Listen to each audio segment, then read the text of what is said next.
যত দেরি করবেন তত হাসিনারা আবার ফিরে আসবে। নির্বাচন করব, ক্ষমতায় যাব, এটার জন্যই তো রাজনীতি করছি, তাই না? আমরা রাজনীতিবিদরা ক্ষমতায় যাওয়ার জন্য উৎসুক করি না, আমরা বাংলাদেশকে হাসিনা মুক্ত করার জন্য কাজ করেছি, জীবন দিয়েছি, প্রাণ দিয়েছি, এবং এটাকে গণতন্ত্রকে প্রতিষ্ঠা করবার জন্য আমরা দ্রুত করছি।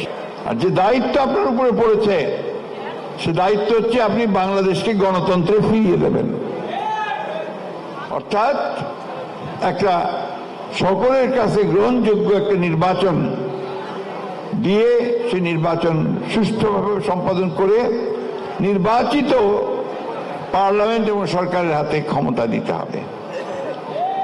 আমি ক্ষমতার কথাও বলি না, আমি বলি দায়িত্ব দিতে হবে। বারবার এই কথাটা আমি বলছি, কেন বলছি? আজকে একজন, আমি নাম বলবো না, একজন অ্যাডভাইজার, একজন উপদেষ্টা, সম্মানী ব্যক্তি, খুবই সম্মানীয়, তো তিনি কোথায় বক্তৃতা করেছেন, চোখে পড়ল যে তিনি একটা মন্তব্য করেছেন যেটা তার কাছ থেকে আমরা আশা করি না। তিনি বলেছেন রাজনীতিবিদরা ক্ষমতায় যাওয়ার জন্য উসখুস করছে। দিস ইজ ভেরি আনফর্চুনেট, খুব দুর্ভাগ্যজনক কথা। আমরা আশা করি না যে একজন এই মাপের মানুষ তিনি এই ধরনের কথা বলবেন। আমরা রাজনীতিবিদরা ক্ষমতায় যাওয়ার জন্য উৎসুক করি না, আমরা বাংলাদেশকে হাসিনা মুক্ত করার জন্য কাজ করেছি, জীবন দিয়েছি, প্রাণ দিয়েছি, এবং এটাকে গণতন্ত্রকে প্রতিষ্ঠা করবার জন্য আমরা দ্রুত করছি। কেন দ্রুত করছি?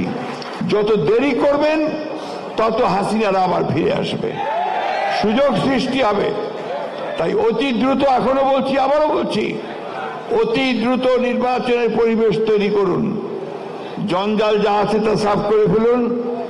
দায়িত্বটা আপনাদের উপর দেওয়া হয়েছে, আমরা সবসময় কোঅপারেট করছি, আপনারা কোঅপারেট করেন। পদে পদে আমরা উসখুস করছি, ক্ষমতায় যেতে চাচ্ছি, এই সমস্ত কথা বলে মানুষের মনকে অন্যদিকে নিয়ে যাওয়ার চেষ্টা করবেন না। আমরা তো ক্ষমতায় যেতেই চাই, রাজনৈতিক দল তো করি, সেই জন্য নির্বাচন করব, ক্ষমতায় যাব, এটার জন্যই তো রাজনীতি করছি, তাই না? সেখানে এই ধরনের কথা বললে সঠিক হবে না।